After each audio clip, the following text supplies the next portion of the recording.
Good afternoon, everybody, and welcome to Five Flags Speedway as we've got another ARCA mini boot camp here on Maconi Entertainment for you to enjoy tonight.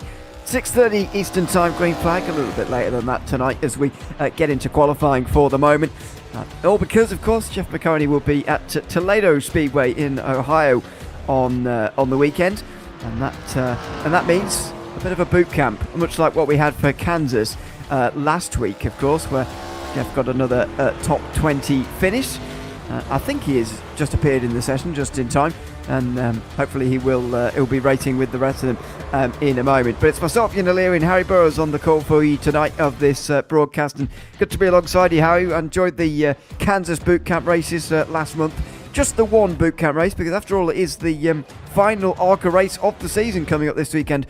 And good to see that Jeff's got another ride and one final run out in 2025. It's good to end this series season on a high note as well, because I heard he had a lot of fun at Kansas, one of his favourite days in racing. Well, we don't have Toledo in iRacing, but apart from the mere criminal length difference on this track, as you may point out, I've absolutely fallen in love with Five Flags. I'm more used to it on races like the Winter Derby and loose Super Late models, but I've seen drivers struggle to get this car around here perfectly as well. It's pretty action-packed, it's pretty chaotic, but I think there's nothing like it in short tracks. Yeah, I must admit, I don't really know what the Winter Derby is, to be honest with you, but I have done a race around here at Five Flags, and it is very entertaining.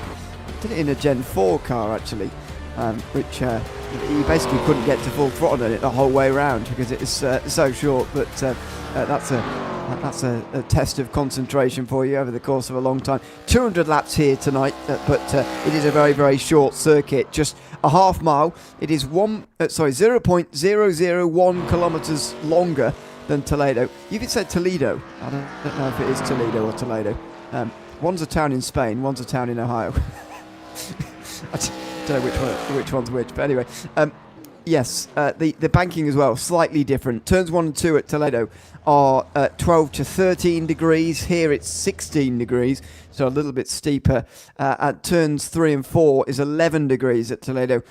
It's between 10 and 14, depending where you run at this racetrack. So it's comparable. I think it's a stretch to say it is the same, but it is comparable, and I'm kind of surprised actually that Toledo, in all of iRacing's nearly 2 decades now of life, we've still not seen this circuit added to Toledo Speedway, because it's quite an iconic one. It's been around for a very long time in over racing circles, and yeah, for some reason we still don't have it, so we'll have to make do with Five Flags tonight. It's sort of like run out of the will to hit every single short track up, I think, in time. They'll be spending a lot of their time elsewhere. Winter Derby, first week of December, special event, 300 laps of super late models here. There's nothing like it. You should just jump in the moment that one comes around, because that event is where I learned to love short track racing, and I learned to sort of get away from the big speedways and rip it around these places. And those cars are chaos around here. It's deep in the winter, so the winds are very, very high, and it's sort of the most prestigious super late model race of the year. Usually, it's unsanctioned by a major body, but everyone comes and throws down at the end of the year. Jeff Maconi was rushing home. He has made the session. He's not made qualifying. We do have qualifying. I don't actually know exactly how many of these cars are going to hit the grid, but we'll run through them nonetheless. Yes, let's see who's turned up here tonight and going to put on a show for us. It's Robbie Johnston who will take the pole, ahead of Jaden Oglesby alongside. Just 42 thousandths separating 1 and 2 tonight. Ed Souls and Scott Lynn will be on the second row. A little bit further behind, running at the top 5. Terry Henry, who joined us at Kansas plenty of times, I think all 3 times actually. Grayson Massey will be alongside on row 3. It's Jacob Carter and Ashley Webb then on row 4. Time gaps start to get a little bit larger down here as those who didn't quite get representative lap in. Jeff Maconi did indeed sneak in, as you say. Colin Lloyd is here as well. Unsure as to whether these guys are going to start at the back, by the way, because they've not got times, but I'll run through some more anyway. David Overstreet and Joe Bowen as well to round up the top 12. Owen Bridges, Jason Lester in row 7 if they start. Ricky Lake and Catherine Gilligan. All right, and there we go. So we'll see how many get onto the grid. At least 3 of them have already gridded up, so we're going to have at least 10 in the field. We'll see how many, though, actually do grid up at the back of the field as they pull away from the start line.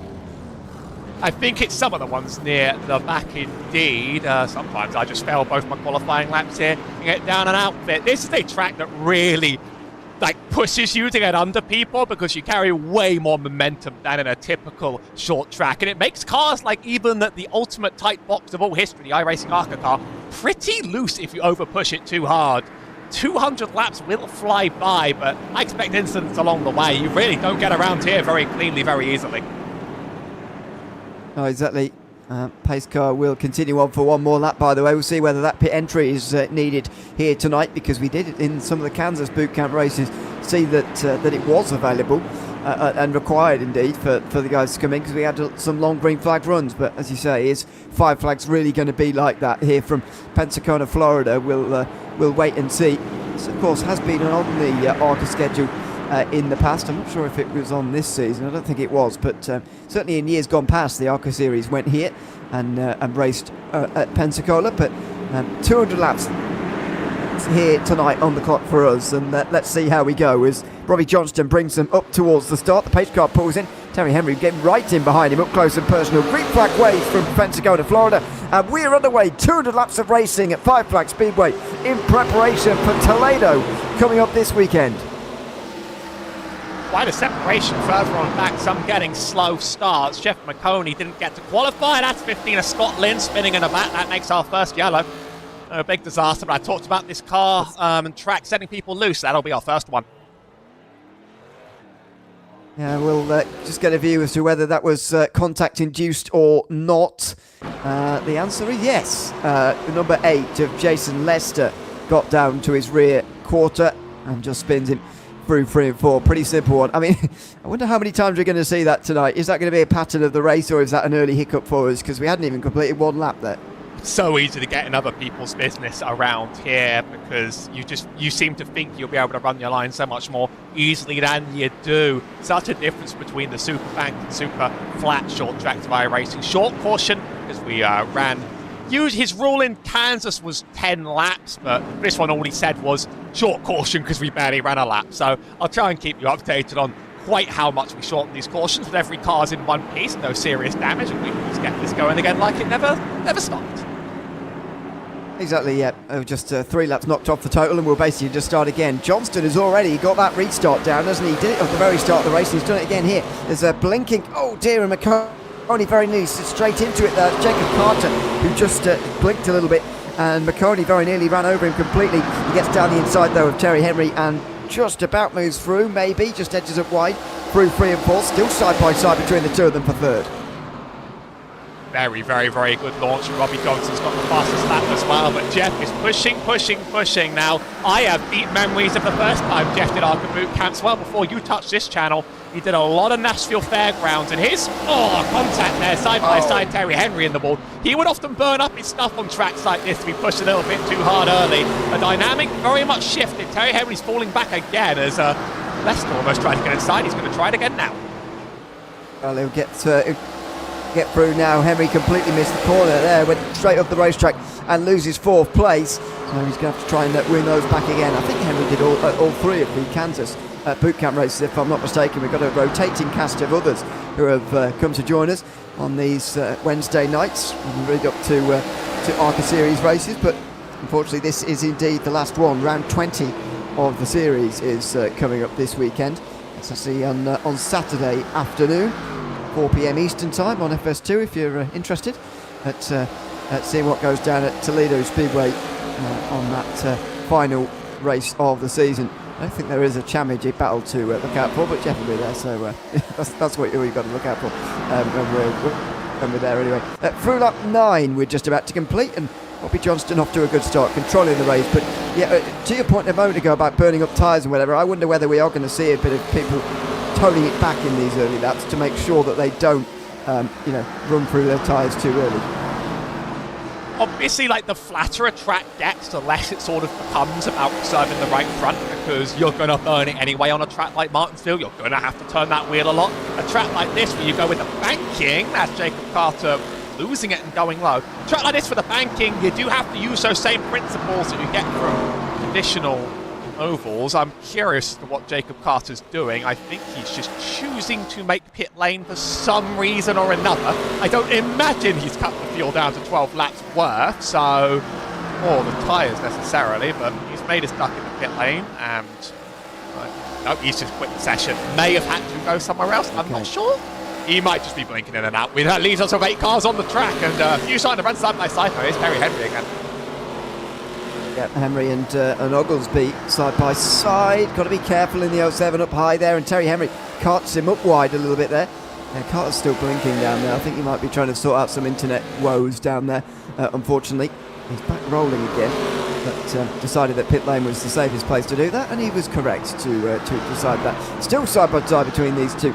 Neither Henry or Oglesby can quite get clear of the other. Oh, no! Side-to-side contact and around for Terry Henry. Oh, and he gets collected by Scott Lynn as well. That was always going to happen when you are two cars sort of sideways, turned sideways across the circuit. It was always going to happen that you get collected by somebody, but how did the initial contact happen here? Henry comes up, does he, or does the 07 come down? It's almost a meeting in the middle there, and Terry Henry goes around into the bin.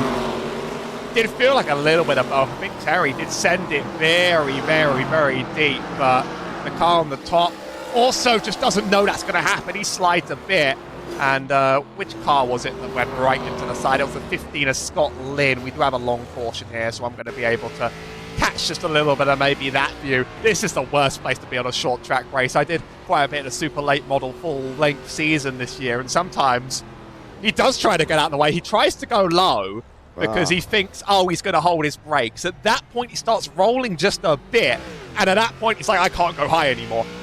So a little bit stuck between two possibilities, has to make a choice, and almost can't get it right.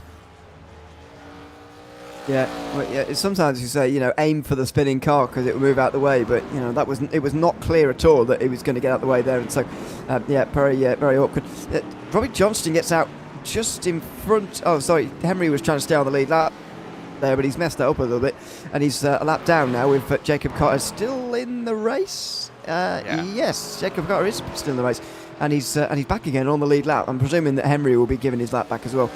So he's got his car repaired. Scott Lynn, I think, should have his car repaired as well. But everybody apart from Jeff Maconi came in for 4 tyres. David Overstreet came in for just 2. I think that's all the stops we've seen there from that first opportunity in this race to come in. Jeff does like giving laps back in these races, so pretty much everybody will get sent back whenever it's possible. There's a little bit of frustration on the voice chat. Thankfully, you can't hear it, but instead I have to hear it instead. Tricky, it's a very, very, very hard combo. I mean, like, people think I could drive the ARCA car around anything on the ARCA schedule. I could do this, but it's not the first time people are going to have problems, I think. I think this track is sort of a claimer of souls. One of those very, very, very tough to tame short tracks, even, like, easier to drive cars. They're going to fight. Yeah, definitely. I mean, this is not the hardest stock car in the world to drive, but it is still a difficult combination to deal with. As out of the final corner for Jeff Maconi, and he brings them back to the green again here from Five Flag Speedway. How quickly can those guys on newer tyres get around him? How much really is the difference of effectively less than 15 laps of green flag running? I'm surprised the whole field came in pretty much, apart from Jeff Maconi. We're about to see the difference between those two. Oh no, we're not for the moment. Anyway, as Jason Lester spins to the inside, no caution yet as he hits the pit wall.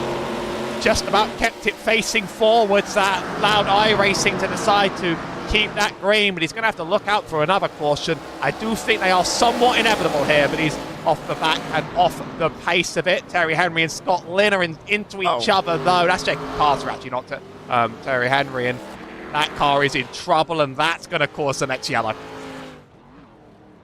That car is absolutely toast. The front left tyre is barely attached to where it should be.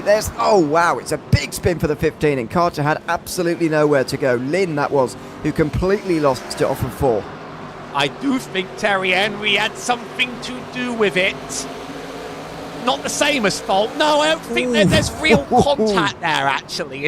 That's so close to call. I'm not actually sure there's direct contact, but it sort of looked like he came in and there was a possibility that there was contact. There could have been an aero effect as well, just sort of sending that car slipping. I think a lot of things just went wrong around them all at once. Yeah, I don't think there was direct contact, but it was very, very close between the two of them, certainly, and that was big contact with the wall. So Jason Lester, Scott Lynn and Jacob Carter all in pit lane, and the last two are now fully off the lead lap and with repairs to do down on pit lane, unfortunately. Scott Lynn is going to perhaps even retire, actually, that 15 car. It looks like he is gone, because that leaderboard is only showing the laps now, not the pit count, so looks like he might well be gone. Jason Lester will get back out and back onto the lead lap, so we'll still have at least 7. I wonder whether, yeah, Scott Lynn must have used his previous one in that previous caution, so he's got more damage, and now that'll be it. Yeah, only one fast repair on a car track combo this brutal. I do genuinely feel like this is just going to be attrition for people. Like, this is simply not, it's just not going to end here. We've actually already gone through, what's a quarter of the length? Make that an eighth of the length. I mean, that was very unscientific for me, but 25 out of 200 feels like it's flown by already. When the laps come, they are in the, less than 15 seconds or so. Away we go again. Jeff still leads. These tyres do seem good right now. Yeah, they do seem to be holding on rather well, and it's Oglesby who gets to second ahead of Johnston in giving chase, so they're scrapping over second, really, back here. There goes Terry Henry down the inside, having a look. He goes up a little bit high towards the 22, and another spin. Off for 4, Terry Henry, the latest to go for a spin. We're under caution again. That is the most difficult traction zone on this circuit by a country mile, and Terry Henry has proved it in the last couple of cautions here. Last time he was around the guy that spun, this time he was the guy that spun. I've had experience of this being the hard corner exit on this track. You sort of think they're the same, but really you push the car way harder coming out of 3 and 4, and very often you can get a really good run into 1 and 2. You can feel like your race has gone very, very well, and there has to be something about the banking on the way down that is just causing these. Because that's another one that just, it's self-inflicted, but I'm sure I'd be doing much of the same around here. Terry Henry also has used his first fast repair already. He might have actually just stopped and used it now. I'm checking. No, he is staying out. He has used his first fast repair. He doesn't want to take too many more risks.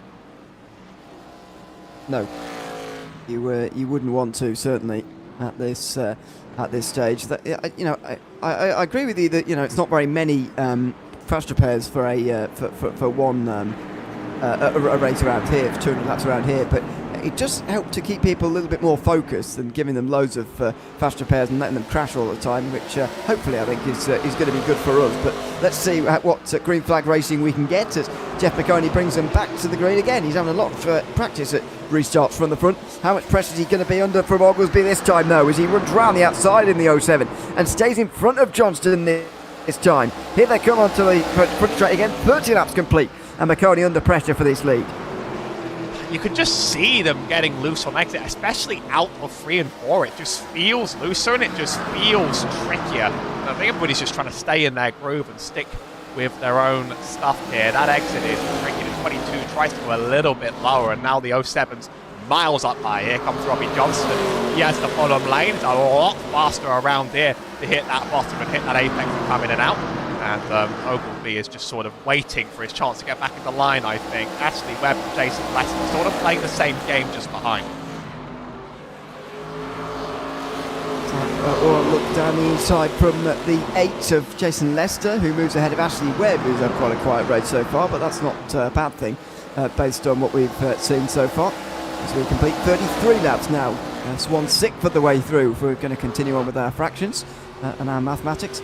We're cracking on very quickly. As you mentioned, when we get green, the laps do get reared off very, very quickly. It's just under 4 laps per minute, which gives you an idea of just what speed we're going around here with. Obviously, the cautions will slow us down a little bit, but it's a really, really quick racetrack, and you get dizzy around here very, very easily. As Robbie Johnston closes up to the back of Maconi, Terry Henry moves up to the back of David Overstreet here. This is the last 2 on the lead lap now. Jacob Carter's still in the race, but 3 laps down.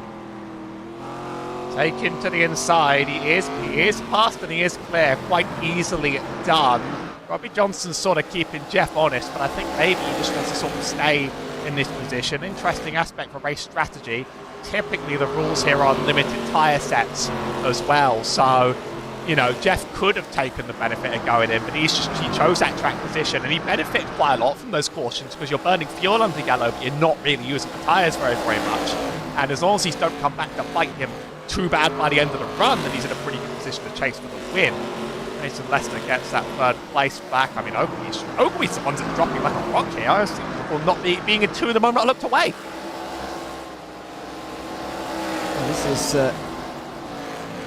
This is a close battle for third place at the moment between Leicester and Oglesby, but Maconi and Johnston are the class of the field at the moment, and I think we've had a sort of question answered here, Howie, about the tyres situation. Maconi's got 15 laps older tyres in terms of green flag running. Anyway, 15 laps I'll call it.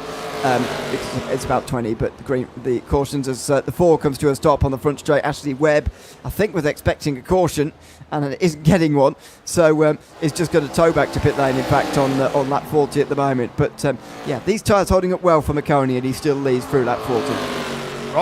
Robbie Johnston's getting faster though. I mean, it was 3 temps, now it's 2 temps, now it's 1.5 temps. We're in that region now of time where these laps are starting to go faster, and now you do the hard part of actually getting past another car on this track, and then it's one thing getting up to the bumper and running past the laps, it's always the other thing forcing yourself through, but Jeff can't quite hold that bottom line. Maybe either it's just a mistake going in, or maybe that car isn't taking to and holding the bottom as well, and his line is having to start to drift up because he almost got taken under, and you can just see that gap is almost constantly open. Oh, it's another look down the inside, and here comes Johnston. Will he go for the move down the inside? It doesn't look like he can quite get there at the moment. Oh, a big slide on the exit as well from Johnston.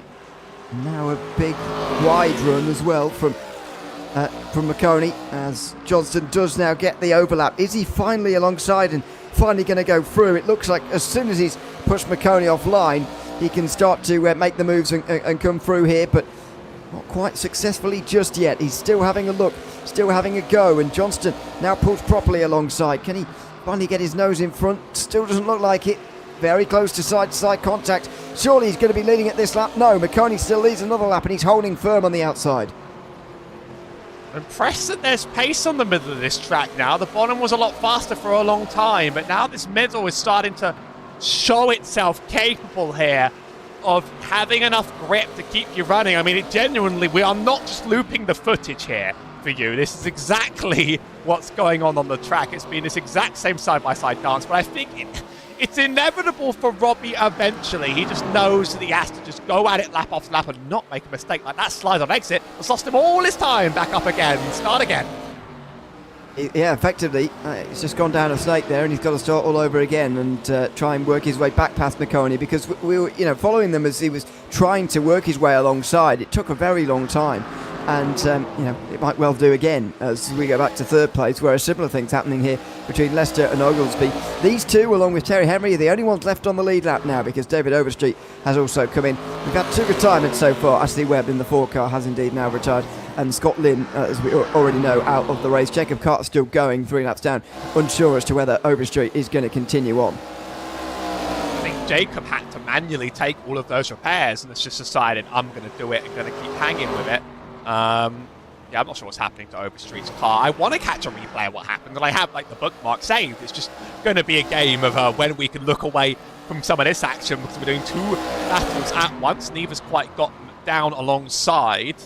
In this time of relative peace and tranquility, it's worth mentioning. We're talking about this being the end of the ARCA season, but Jeff is definitely looking to do it again next time. ARCA has to manually approve you to race on particular types of tracks, and what he's holding out for is Daytona approval for next year. I mean, now that is a scary sight to behold, because you have at Daytona, you have to be disciplined, or else very bad things happen to everyone and you get remembered for it, which is even the best of luck. But he's been getting approval quite quickly. He got overnight approval for Michigan just out of nowhere. Yeah, that was all the way back at the early part of this year, of course, in June, the Michigan race, 6th round of the season. As you say, Daytona starts the season. It's the big showpiece event, if you like, for the ARCA series. It's part of Speed. Do they still call it Speed Weeks? Is that still a thing? But anyway, it's one of the races that goes on. The millions of races at Daytona at that time of year between January and February, and it'd be good to see him there if possible. But as you say, it's a scary race in some sense as well. Not least to drive it, I'm sure, but also to watch as well. But unpredictable things happen there for sure as well. So would be great to see him there in 2026. But of course, the ARCA series about to embark on an off season between the months of start of October and the start of February. 4 months off away from racing before the 20 race schedule that returns again for 2026. But hopefully it will be a return very soon for that, and hopefully Jeff will be at some of the races as well. Hopefully we'll be covering some practices beforehand as well, although I'm always sceptical about how much you can actually learn from doing the sim, to be honest. But clearly, if anything else, clearly it's something to enjoy on a Wednesday night anyway.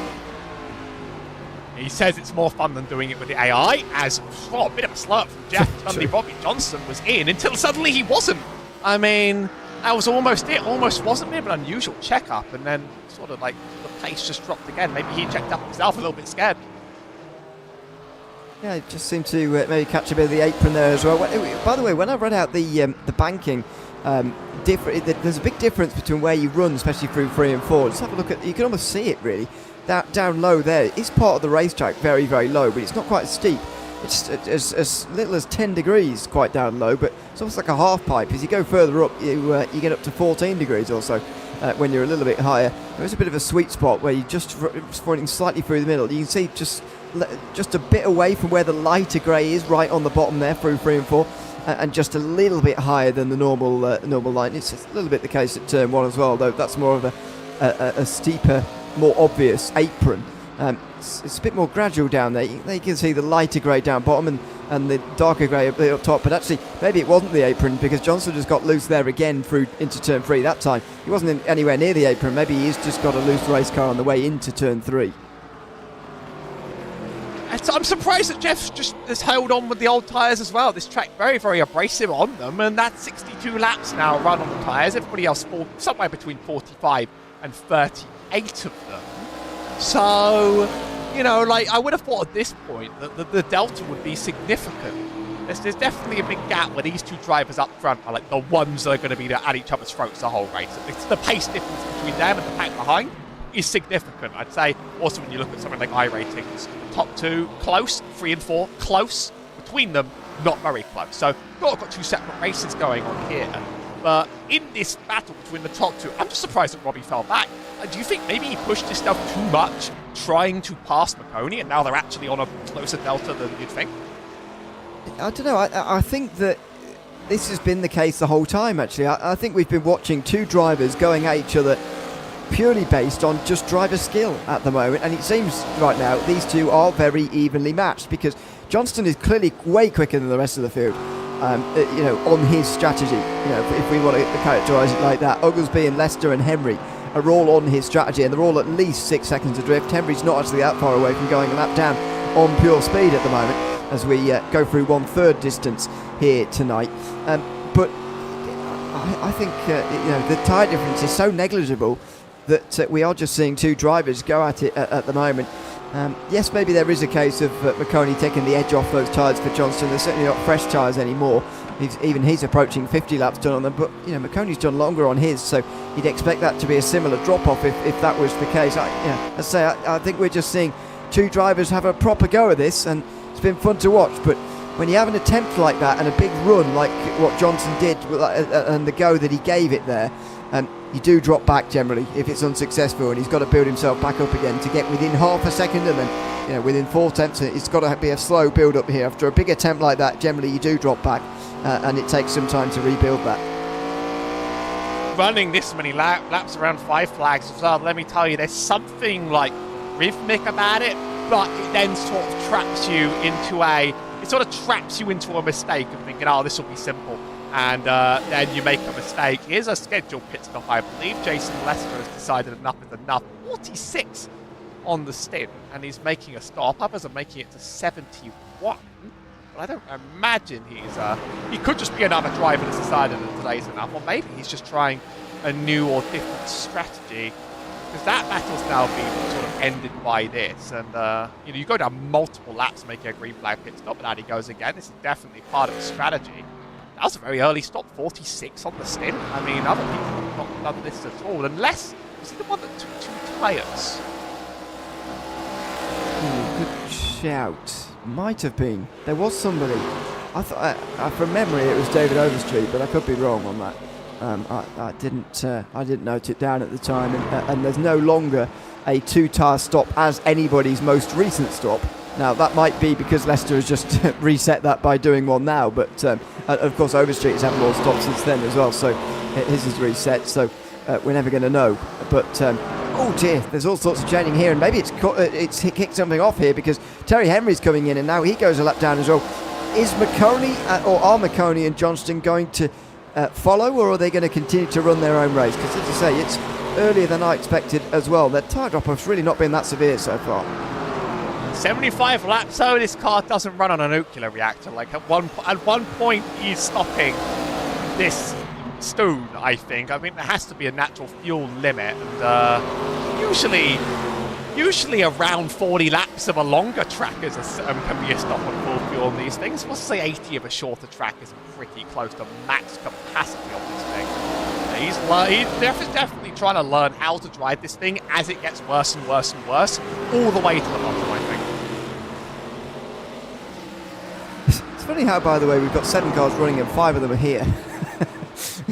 On this, and most of them not on the same lap either, which is kind of funny to me. But there you go. That's the way that racing goes sometimes in these longer green flag runs. Always fun to have these longer green flag runs. By the way, I do think in real life, over racing, especially NASCAR Cup Series racing, has become a bit too filled with cautions and too short green flag runs. But if you let them go for a while, then you can have a lot of fun, a lot of good racing.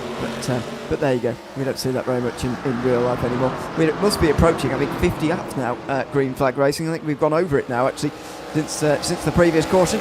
And you can see by the way, the lack of difference between the new tyres and the ones that Maconi and Johnston have got, because Terry Henry's come out just about 2 laps down, not quite 3, and he's barely quicker than Maconi at the moment. Far more important is the driver skill of the individual and so on. It's far less about your tyre life at the moment, and Terry Henry's proving that at the moment, I think, by not really getting away from these guys. I mean, Terry Henry's lap data seem to not show up. Let me get one more. Let's try and get Jason Lester. I think he might be able to provide us with something. I have to find him on a list. Okay, for some reason that's just not having the greatest day of its life. But if I look at the last laps, you're right, Jeff's running 17.1s, which is still faster than Johnson, by the way. Jason Lester's running 16.7s. That's like half a tenth, which, I mean, that's more than you... No, sorry, half a second. That's more than you think on a track like this, but it's not the end of the world. You'd expect maybe a little bit. Yeah, I think as far as the strategy goes, Maconi might well try and split this race in half from here and go another 18, 17 laps from now and then come into the pit lane. What Johnston decides to do, I'm not sure, because as he pitted more recently, could try and trap Maconi laps down if he wants to and run a long way. I don't actually know how long you can go on fuel in these cars around here, but it's probably quite a long way because it's such a short circuit and you're actually off throttle for quite a long time. So I do wonder how far they can go and whether Johnston might try and trap Maconi and all the others, of course, because when Maconi comes in, which will be enforced before Johnston anyway, there'll only be 2 cars on the lead lap. Raw pace from these cars basically running on the canvas. I mean, I'm waiting for someone to finally make the move in the pit lane up front, but Jeff is still running even with Robbie Johnson, 87 laps, 70 laps, Ogilvy 70, and the others. I mean, Terry Henry last run a 17.1. That must have been a mistake on that. If that's the raw pace, then to 17.0, I mean, that's 2 to 3 tenths. I mean, you are driving against a very, very, very strong driver up front for sure, but I'm just not seeing the delta.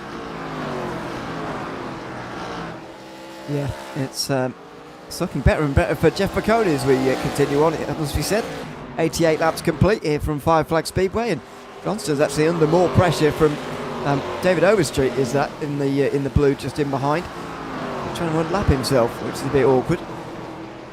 46, yeah, it is Overstreet, who's in 7th at the moment, as Jaden Oglesby comes in just inside 90 laps. So now we are down to just 2 on the lead lap here as green flag pit stops continue here from 5 flags. Oglesby deciding that that was the moment to come in, but since he'd gotten away from the battle with the others, Oglesby, he had actually kept pace with the others. He just let the other two have a 6-second head start, which means they're going to be very difficult to catch in the end. But Oglesby now comes in. He's just out behind Jason Lester, who's undercut him there quite comfortably. I've not heard promises of this, but it is a Jeff Maconi tradition to throw a competition caution halfway, get everyone back on the lead lap and restart the race. And he might definitely go for it if the race brings out this much. Again, you weren't there, but today is like amazing shadows of the Nashville Fairground Series. It was exactly like this, and that's Jason Lester. Still keeps it pointed forwards just to dodge the caution. Whoa. It does seem, doesn't it, when you're trying to get these tyres up to temperature and tyres up to speed, that you can very easily find the wall off a fort. That seems to be the place to do it. He was trying to pass David Overstreet here, not too far behind Robbie Johnston. This was. He's quite low. He's not really on the apron. Yeah, it's just tight on the inside and goes into the wall. It's just such a difficult corner when you're trying to get the power on that. Especially when you go low, because you've talked about that banking being strange here, and strange is the word I would use indeed. In fact, Jason Lester has dipped back into the pit lane. Probably maybe to try and fix what damage might exist from that. Can't be overly significant.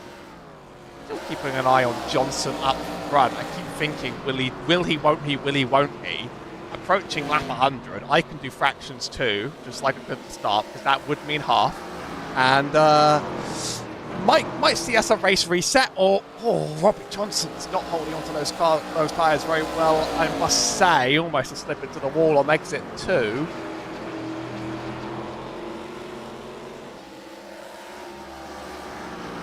Yeah, well, so I'm just waiting for this lap 100 here to see what happens, because it's a bit of a mystery. I'd be surprised in a way, because, well, and there goes a caution anyway, actually. Now, have we got one for incident? We have got one for incident, so this is going to act as a halfway caution anyway, I think, as the 07 of Jaden Oglesby goes around. One of the drivers 2 laps down, and still running 3rd place, don't forget, but was trying to get past... Yeah, there we go. He's trying to get on the power there, out of turn 4. Trying to get past Johnston. Oh, good avoidance from Overstreet, who very nearly went into the side of him. Ain't that corner the bane of our existence today? That's a slip and a slip. I'd love to catch that on board of Overstreet and just see how quickly he had to dodge it. Do I actually have a cockpit here? I know I have roll bar. So keep an eye, and yep, it's a good dodge. Aim for the rear when that car is sliding, and can't be failed too easily. Now this obviously means the pit stops for our leaders. Finally, here's Jeff Maconi taking his first service of the race. I wonder if he'll just not need another, period. Robbie Johnson in the pit box ahead. Let's see what happens on the exit. Oh, that's tight. Oh, I think that's a pass from Jeff. I think that was really close. I mean, the actual exit is so close to the end of Robbie Johnson's pit line that, yeah, he's beaten him there, hasn't he? He's beaten him to that cone. If that is where the marker is, he's certainly beaten him to that cone. Yep, comfortably so as well. So I wonder, yeah, and Johnston has indeed been given back the lead on live pictures. So, yep, Johnston wins the race off pit lane. That's a huge advantage having the number 1 pit box here. A little bit of wheel spin off the line, but thankfully wheel spin doesn't kill you in these cars like it used to. It's just another piece of Jeff Maconi Scott Racing trivia while we're here. I was once told that the rumor was that he thought about doing Euro Series instead, because they're about the same cost. Now I would have been in full support, because that means he would have been able to get me VIP into Brands Hatch one day. You know, I'd get some special treatment for that one. But no, ARCA's definitely the commitment. You get to stay stateside just a little bit more. I know some iRacers have taken on the Euro Series. Garrett Lowe, Coke Series, has driven the season. He did very, very well. And that car is coming soon, hopefully for a stock car road course series. I've been waiting for one of those for a very long time so that I can crash in the first 2 weeks and then not do it again. Restart on the way, pace car in, everybody rushing around. Don't worry about the black flags. Only 3 cars here to actually take the start. And yeah, there's going to be plenty more catching up behind as well. But this race is rather between Maconi and Johnston, and it's got Robbie Johnston who leads the race after the midway caution, and forced actually through incident really, rather than Maconi actually throwing it in the end. So he yeah, brings us back to the green. And we'll see what the was it a case of Maconi was just good at defending when he was in front, or is track position so overbearing at this circuit now that Johnston is going to find it quite easy to keep Maconi behind him when the roles are reversed here between these two?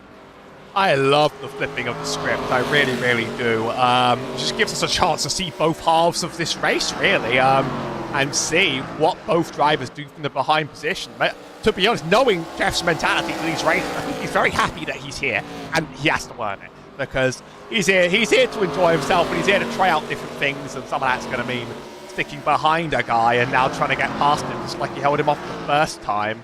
It's possible passing is very hard in this thing, although they're not dirty air magnets. I mean, we have a yellow for pause anyway. Jason Ogleby spinning on the front stretch.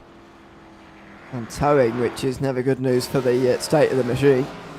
See what happened here. It's out of turn 4 again. Where else? Getting on the power, goes for a slide, and Jarv's actually 2 damaged. He has just towed back to pit lane though, so he's going to lose laps unnecessarily there. But it's easy to say, isn't it, when you look at spins out of turn 4, say, well, just modulate the throttle better. Has Robbie Johnston's found the wall under caution? Has he? What's gone on here? Yeah, I just see a meatball flag on the guy. Okay, we're gonna. Oh, okay. Spinning top. Oh no. Oh, he does have the fast repair. He will be pleased to know he has the fast repair here. That is a bold mistake to make under the yellow. Oh, Jesus. These are the days you're happy you're a sim racing commentator, not a real racing commentator. That was really... But how has he managed it as well? I don't understand. Is he just messing with us? Are we being messed with? It feels like it, doesn't it? Like, is this a supreme troll? Because maybe he wants to go. Maybe he wants to. Yeah, he just full throttles out into the wall. I heard something on the mic before this, but I couldn't make it all out. And has he actually left the session? Is he about to leave us with the saddest 91 lap? Let me listen in for a second. He might be about to leave us, unfortunately. But still on pit lane for the moment. 3 on the lead lap as Overstreet goes past. We'll get back at least one of the laps, so he'll be 3 laps down now. Terry Henry will join up to the back of the field, and yeah, we will have 3 on the lead lap ready for this restart. Should be 89 to go when we get back going again. So no, the voice chat's about something else, so that's okay. I thought maybe it would have been something to do with Robbie. Could it have been some weird hardware failure that sent him into the wall as well? Because we're going to keep delaying this green, by the way, until everybody's back on the lead lap. But Robbie's out of the car. Jason Lester's in this car, waiting to get repaired and sent back out the track. Robbie Johnston's now just out of it. And Oglesby as well. Lester's 20 laps down, so he's not getting those waved around unless we're going to be here for the next year. But now I wonder what we're doing here. I wonder whether... I think when you add a lap, when the pace car lights go... Oh no, there you go. Another lap's been added there. The lights do come back on again, but they keep going off again. They're going to keep... He's continually adding laps until David Overstreet is getting back on the lead lap, so he's got one more to do. Yeah. But I'm just wondering what reality we're going to return to and why Robbie Johnston disappeared from our screens.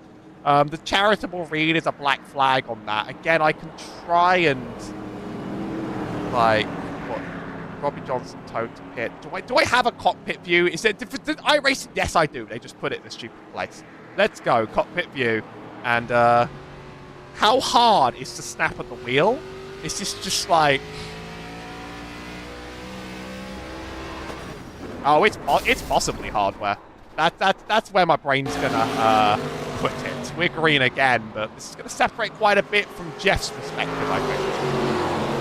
Yeah, it looks like he will drive away at the front because there are already 4 and Overstreet didn't actually get all of his laps back. He's still 1 down in 4th place, but they continue on, and Overstreet will hope for 1 more caution before he can get back onto the lead lap again. But as you say, you'd expect now Maconi to be able to control this race from the front because everybody else has had their trouble here tonight so far. It's going to be about just focusing in here for Jeff and focusing on driving away from the rest of the field and completing 80-odd strong laps now.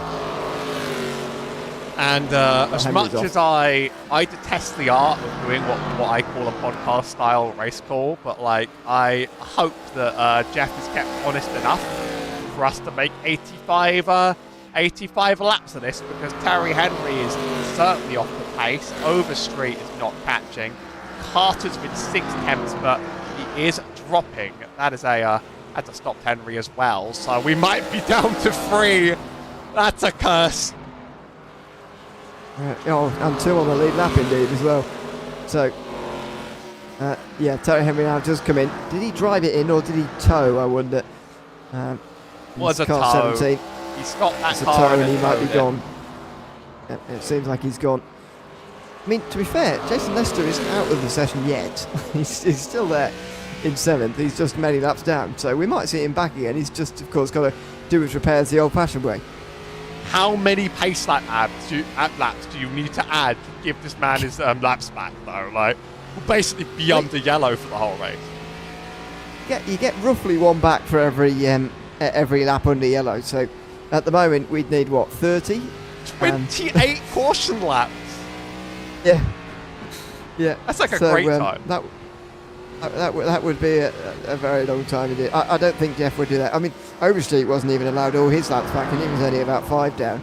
So I don't think Jeff would do that. But I wonder whether Overstreet just was brought to 1 lap down just to keep him in the game, as it were, but not give him all his laps back all in one go, because that does feel a bit cheap. But anyway, maybe it was a mistake or something. I don't know, because he's still a lap down, and he's left these 2 to fight for the front. Although Carter is holding up quite well in the wheel tracks of Jeff Maconi at the moment.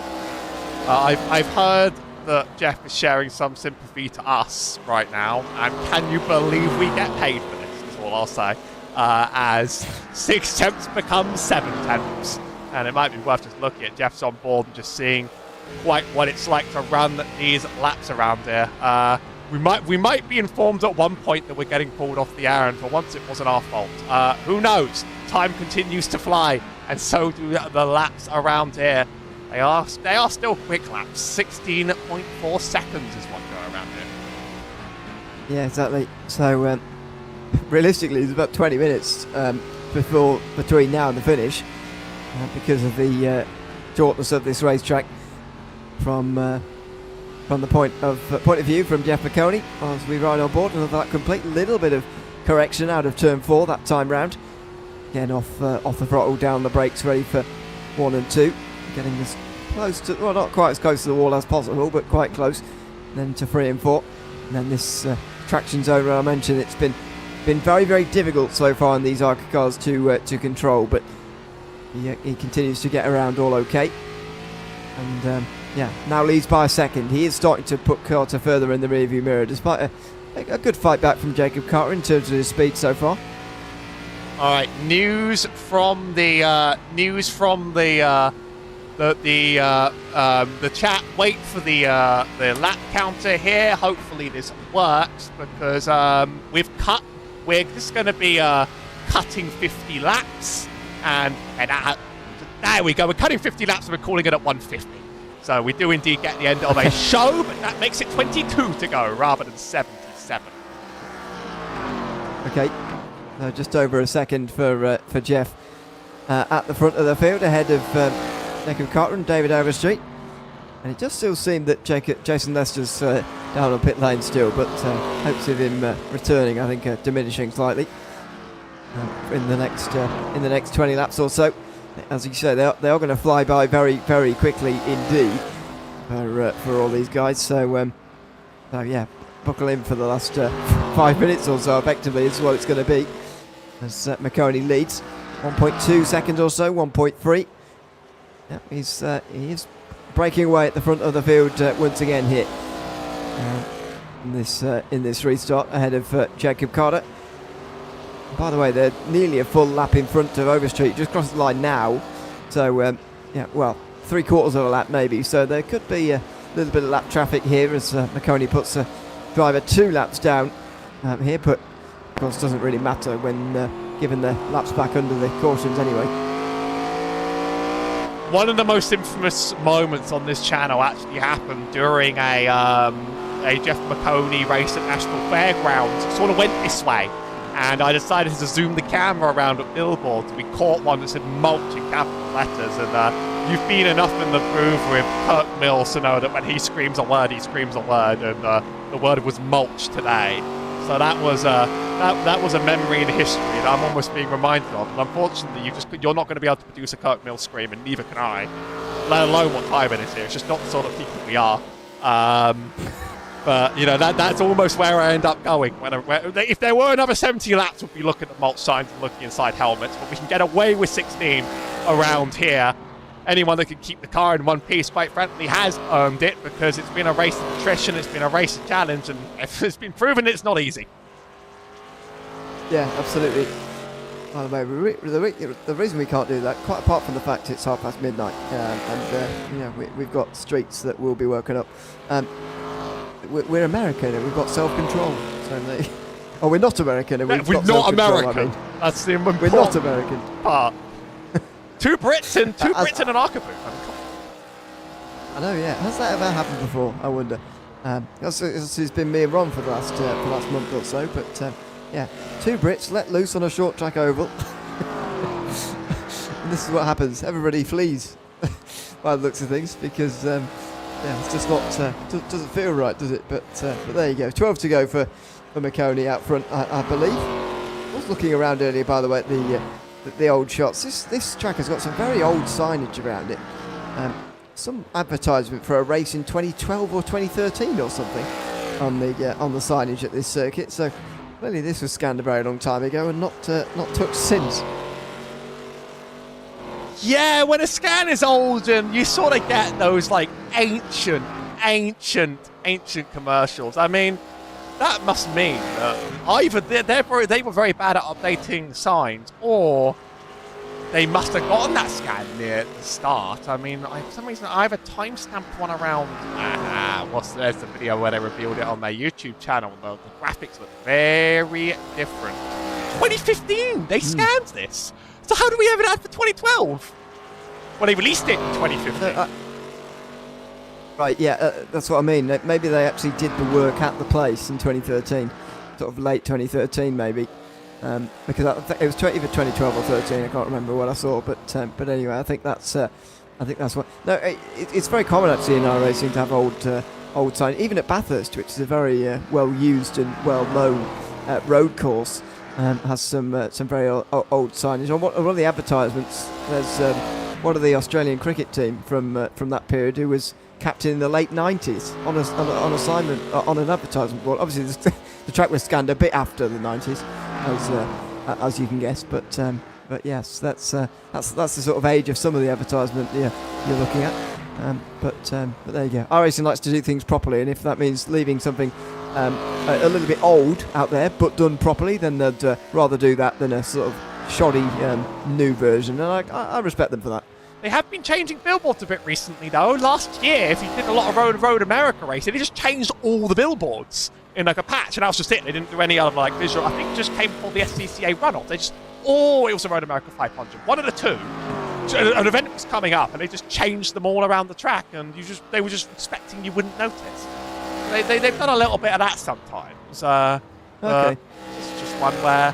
So sometimes I quite like the time capsule. It's like they gave good reasons why they had to like remove the old Charlotte recently, but like I like that it was just like point in time in 2008, you know, that like it was just weird piece of history with that horrible road return one that made you hit a pylon, and it was just quite nostalgic in a way. Yeah, no, I understand that. Yeah, it was, but indeed no longer as Jeff gets onto a couple of laps to go. Very close to the finish of 150 laps. So slightly shortened from the scheduled 200 here tonight from Five Flags Speedway. But what else can you expect as Maconi brings them to 1 lap to go with a 5-second lead over Jacob Carter. He has just extended this lead and this advantage over the last couple of moments as Carter's speed is not staged with Maconi's. Out of 4 for Jeff Maconi, and he is going to win here at Five Flags Speedway in preparation for his ARCA appearance at Toledo Speedway this coming weekend. He's dominated the field here tonight. He's survived the crashes, the incidents and the accidents, and he has beaten Carter to the line on the lead lap, and only David Overstreet, the only other driver to get to the finish as well. There are your results. Maconi, Carter and Overstreet, the ones to cross the line at the finish. Terry Henry retired most recently, with Robbie Johnston, Jaden Oglesby, Jason Lester, Ashley Webb and Scott Lynn all retiring as well. So 9 drivers getting to the start, and unfortunately just 3 to the finish. That's why the race shortened by 50 laps or so. And in fairness, 200 laps is the scheduled ARCA distance. I know we did the ARCA distance from the Kansas Speedway races, but nevertheless, it's quite a long way round, 200 laps at Five Flags Speedway. So not all in all totally surprising that the race shortened in the end. We'll watch the pace cars. We'll bring Jeff in for a bit of a chat after the end of tonight's race. Jeff, welcome in. Good to have you with us, and congratulations on surviving the 150 laps at Five Flags as it was in the end. How did you feel like you ran here tonight? How did you enjoy getting out there at Pensacola? Oh, it was a ton of fun. Drove from the back to the front. I had to run do some errands and stuff all day today, so I didn't get a chance to practice much. Drove from the back to the front and had a great battle going with Robbie, and then he must have had to go or something. But you know, it's unfortunate when these races only get like a handful of people and then half of them leave. But it's also a tough car track combo. Not super popular to run at, so I get it, and it was really fun running with the guys that were there, and it was a really good time.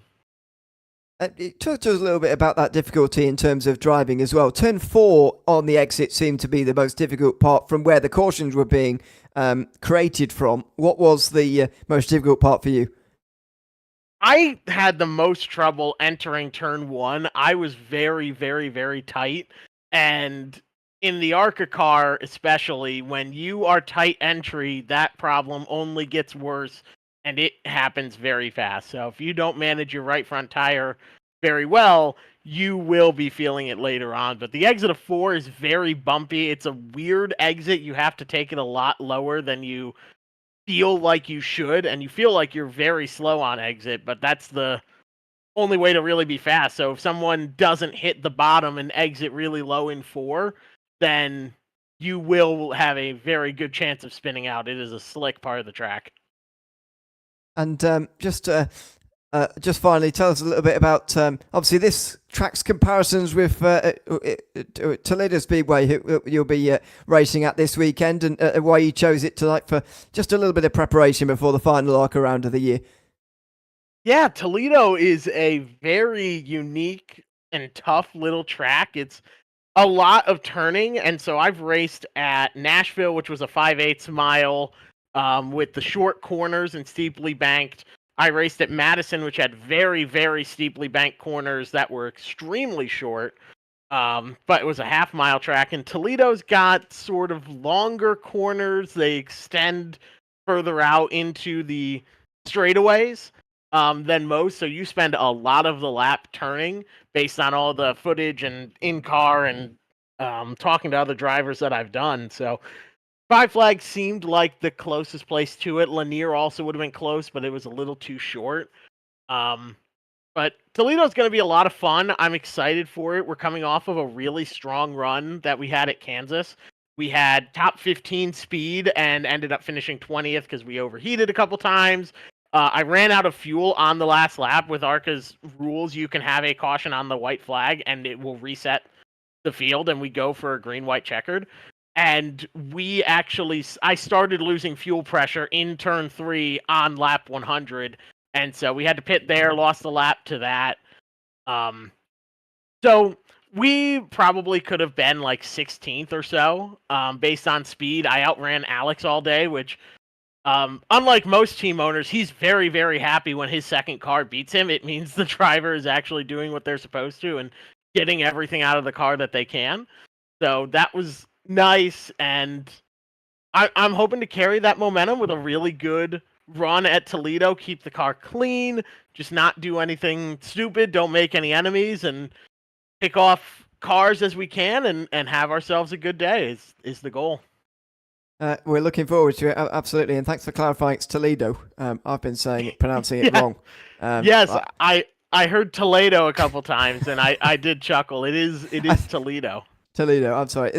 I think Toledo is a town in Spain. It probably is, and that's probably the correct pronunciation of it from whoever came up with the word Toledo. But it's true. We Americans take everything and make it our own. So Toledo it is at the end of the day. There we go. I've learned something tonight. Anyway, anybody you'd like to shout any final words before we let you go tonight, Jeff? Well, huge thanks to everyone that's on the card, the teams at Maconi Setup Shop and Maconi Entertainment. You guys are absolutely amazing. We've got Big Fish Barbecue on the card. Chastity Tucker is a realtor here in Clarksville, Tennessee, and she is amazing. So thank you to her being on the car. 4K Motorsports is on the car. They are awesome, awesome people and big supporters of mine. So thank you to them. I'm very excited that we will have Movember on the car. That hasn't been announced yet, but we're getting the decals printed. They should be on the rear bumper, and I am very excited for that. I have been trying for so long to get them on a car, and now we are finally doing it for Toledo, and hopefully more in the future. I would love to continue working with them. We've got our Saturday for the Boys Movember event on iRacing, which will be next month in November 29th, I believe. Whatever the last Saturday of the month is, I believe it's the 29th. And so more information will be coming out about that as the weeks get closer. But yeah, everyone that's on the car, I can't possibly thank them enough. And hopefully we can have a good run for the 03 at Toledo on Saturday, which you can watch on Fox Sports 2 or the Fox Sports streaming channels at 4 p.m. Eastern on Saturday, October 4th. Yeah, the 4th. And thank you guys for a great broadcast. Thanks very much for having us again, Jeff, and thanks very much for coming to have a chat with us at the end. Good luck, of course, on Saturday. Thank you. I appreciate it, you guys. Have a good one.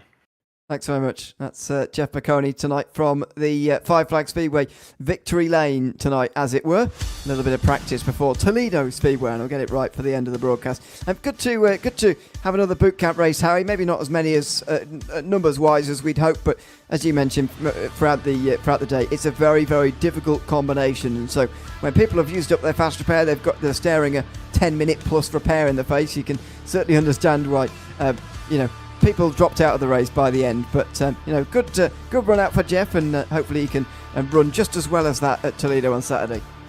Oh, this was nostalgic. This really took me back to the weekly National Fairground days. But I'll take anything on this track, on this channel in a few weeks. Racers Elite Truck Series, which are some of the best racers on this channel, are taking their Truck Series finale to this track. So that's going to be one of those. I don't actually watch many streams I'm not on.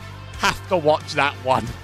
And later on tonight, we got 360 wins Prince of Williams Grove. So the thrills are never, ever going to stop here at Maconi Entertainment. There's plenty to catch up upon.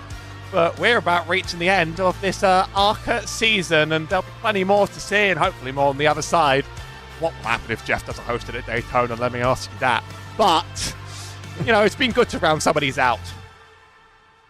Yeah, absolutely. It's been fun to be here for these ARCA Bootcamp races. Big thanks to Jeff, of course, for organising them in these last couple of months. The one I've been involved with as well, and of course the ones before I was earlier on in 2025 as well. As I say, and we've both been mentioning, we hope to be back in 2026, starting, of course, with Daytona and a few races in January, perhaps. and early February before that race. But we will keep you posted. Make sure you subscribe to the Maconi Entertainment YouTube channel and don't miss the broadcast coming up. As I mentioned, more racing coming up tonight and the normal racing coming up this weekend as well. The Friday Night Lights are back on Friday, as you would guess.